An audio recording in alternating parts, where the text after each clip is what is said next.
Octabox and Paramount, Snoot on the background, silver reflector below.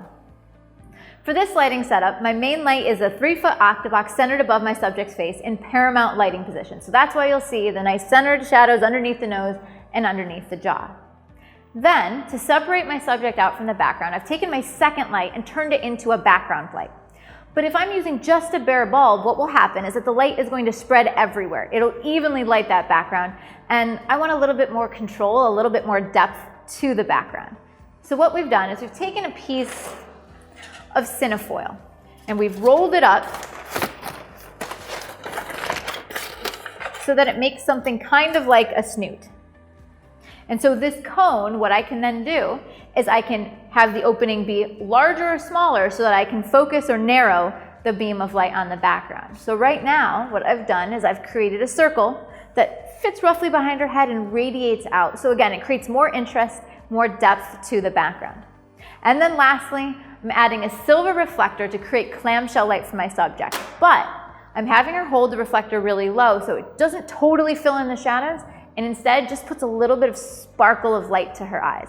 So let's take a look at what that looks like, and then I'll build the shot step by step. All right, thank you. Perfect. Great. All right, that looks wonderful. So I'm going to turn off the background light and take away the reflector. So right now, this shot is just with the Octabox above. Great. Nice carving to her cheekbones, nice definition to her face, but the background is a little flat. So I'm going to add my homemade snoot. Great. That's going to put a nice glow behind her.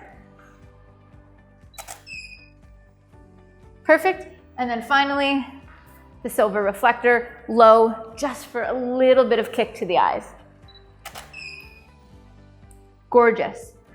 So my final considerations that if you just want to fill in the shadows a little bit more, you could switch it to white and bring it closer. You won't have the sparkle to the eyes, but you'll still fill in the shadows.